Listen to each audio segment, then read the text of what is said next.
Hi you guys, so I just thought I would record something really quick for you this long weekend, and it's about saying yes more to things, saying yes to situations, and saying yes to everything, what you perceive as good or bad. And this is how it all started.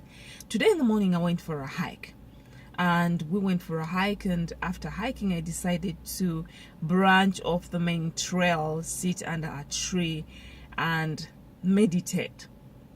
Now when I got under the tree, there were a lot of spikes and what is it called, okay, there were thorns under the tree, so I couldn't sit on the ground. So I decided to grab a rock and sit on the rock and meditate from the rock because it was more comfortable. So I meditated saying I am, tapping into my I amness. And then after meditating for about 20 minutes, I opened my eyes and looked around, and I really couldn't tune into anything. And mainly the main reason why I meditated was just to release, just to empty my mind, just because I could. So my thought came to me that, why don't you say yes more? Just saying time. I mean, look at nature, look at everything, look at the trail to begin with. The trail said yes. Everybody stamps on it, everybody walks over it, some people spit on it, some people even pee on the ground, some people even shit on it, and the ground never complains. It just says yes. Mother Earth never complains, it just says yes. And then I also looked at the rock that I was seated on, and I realized, wow, imagine if this rock was fighting me and it was pushing me off. Imagine the kind of drama it would have, or imagine the kind of drama that we would have. I'll probably get it and squash it or throw it aside, saying, oh my God, what a weird rock.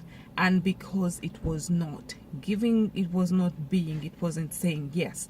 And I looked at the tree, and I wish I was seated. And I realized that this tree was also saying yes, saying yes to me, evading its pest.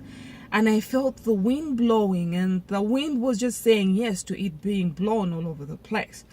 I looked at nature, I even looked at the grass, the shrubs that were drying. And I never heard each and any of them saying, oh my God, I'm drying, I'm going to say no to drying and dying.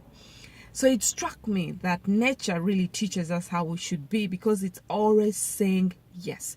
It's saying yes to the environment. It's saying yes to what we perceive as bad. It's saying yes to the extreme sun. It's saying yes to no water. It's saying yes to water. It's just saying yes to everything. And as a result, it's able to be. It's able to step into its I amness and express itself fully without assigning meanings to things. So that struck me, that if we could say yes a little bit more, say yes to everything, say yes to the conditions, without even thinking that they are conditions, without defining anything. Because if you're saying no to something, that means that you're defining it. So it's about saying yes to the problem, saying yes to what you perceive as challenges, and not really perceiving them as challenges, but just saying yes. Just say yes to everything, Say yes to having no money, say yes to having money. Just go about your business saying yes to that, because everything is part of life. Everything is part of living. This is what we signed up for. So my message for you today is to just say yes. Now, I know this is going to help liberate your mind from whatever you're going through. Just say yes to it. I know it could be hard, but I know that you can do it. Now, I'm sending you God's love and light, and have a great rest of the day. Bye.